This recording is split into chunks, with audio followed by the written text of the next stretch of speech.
Ayan po guys, ang ganda ng panahon ngayon guys. Ayan po. Ayan, sumilip na po yung haring araw. Ayan.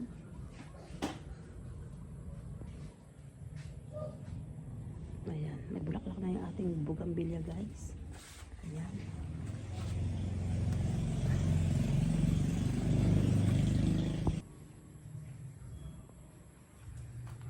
Ayan guys, yung ating mga malunggay, ganda ng pagkakatubo niya guys. Ganda ang mga dahon niya guys. Oh. Ayan.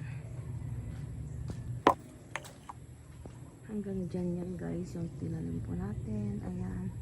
Tapos ayun. Meron tayong ano doon. Ayan guys, oh papaya. Ang daming papaya yan guys. Yan sa may tuktok pa yan. Ayan.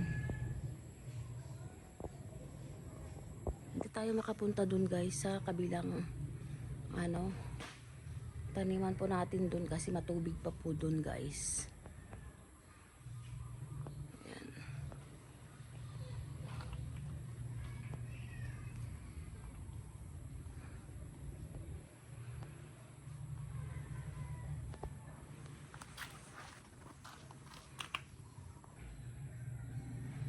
Ayan, may bunga yung ano natin, yung sili guys. Tapos eto, ay hindi pa pala, oh, dami bunga maliliit. Mga native na sili guys. Ayan.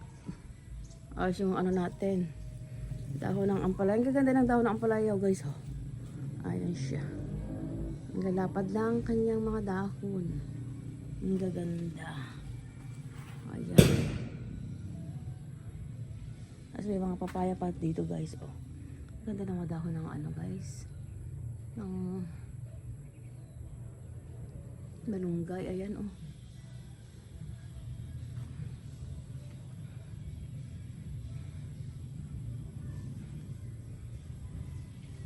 Ayan po guys, ang ating update ngayong umaga. Ayan, tara guys. Ay, ito pa pala. Basa pa rin dyan guys pala, oh. Sa may likod po namin, likod bahay. Ayan guys, nung ano, bagyos, grabe, punong-puno yung tubig dyan po. Namabuko natin. Hindi pa pwedeng kunin guys. Ayan po guys, ang ating update ngayong umaga. Ayan, thank you guys for watching. Just like, share, and subscribe. Ayan.